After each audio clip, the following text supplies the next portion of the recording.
But I got to say, I'm just telling you this. This interview has me so fired. I find it repulsive. That's not the person that I knew. It's not sound journalism. It's not fair. It's unmanly. It's unmanly. 3 guys interviewing one person, let alone a woman. It took 3 of them to take you on in a secret attack. If they put in the email, hey, there's going to be 3 of us that are going to interview you, you're going on to talk with Dan Le Batard because you're Michele Tafoya, the sideline reporter on the #1 show in America. You're not, I'm giving up this 30 minutes to engage with some producer and another jackoff I've never heard of.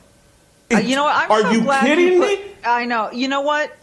That part of what you just said, I want to point out, I really appreciate. Because later I thought to myself, I don't have a lot of extra time these days. I've got 2 teenagers. I've got a job. And so when I do these kinds of interviews, I generally assume they're going to be professional. Even if I disagree with the person on the other side, that's fine. I can handle it. But I expected it to be a professional conversation. And it was the furthest thing from it. And I think that's what was so heinous about it and so ugly about it. And I guess there was even another person on their show, I'm hearing this, that didn't even think I was worth their time because of my stances, because of my opinions. Like, why are we having her on? And, that is so problematic today that we are not looking at each other as human beings, that we're looking at each other as like these commodities of hate, these little blocks of, like he said, checking boxes. I mean, it's so disturbing to me that that's where we are. And I like to believe, and I talked to a guy the other day who writes for the Dispatch who told me there is a huge chunk of people that are called the exhausted majority. And a lot of them are just stepping out of the conversation because they are exhausted. I can tell you my husband's one of them. He has been for a long time. And he does take, he's got to be married to me. And so if one of his clients doesn't agree with my decision, he's got to sort of tiptoe around that. And, but he supports me because he knows me and because he respects me and because I'm human. And so for it to go that far afield was just staggering to me. And, thank you for acknowledging that I gave them 30 minutes, 45 minutes of my day for them to just attack. Michele, you made the mistake, though, of talking while conservative, and so they had to come at you for that. Yeah. And this, to me, is one of the biggest problems that we see. Everybody knows that the media is leftist.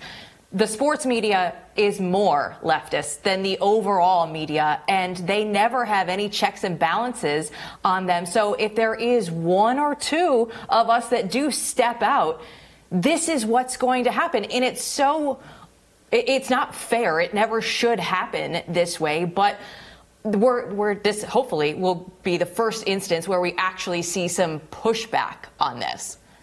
That is why I left my job. I was speaking to a young woman the other day who basically thinks I'm crazy for leaving what is arguably the most coveted sideline job in sports.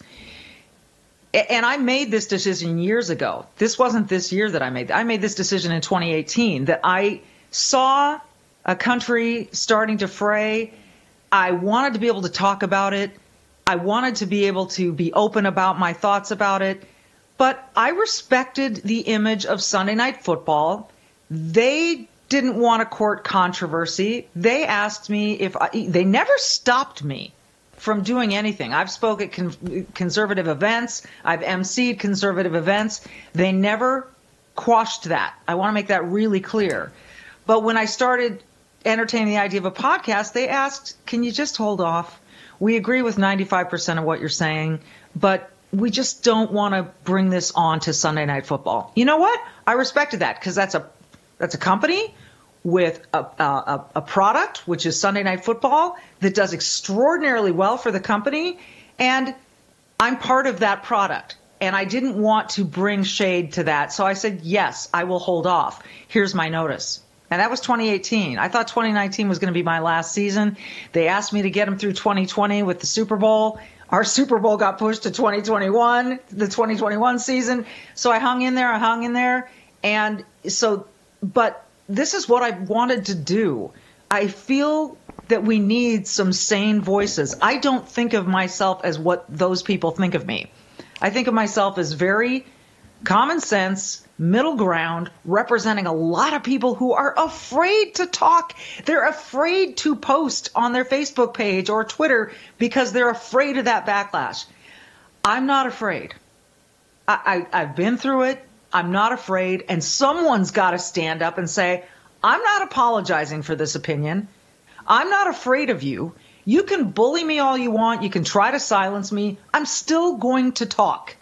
And until more people stop apologizing, once you apologize a little, oh my gosh, they'll keep coming after you and keep coming after you until you shut up.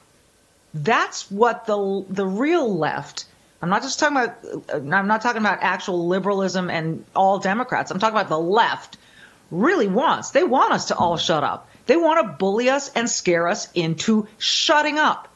And instead of engaging in actual debate with facts and values and things that really pertain to that debate, they don't want to do that.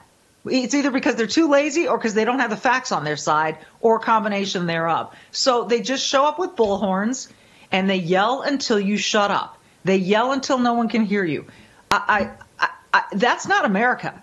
That is not America. And so, look, my dad was an Hispanic.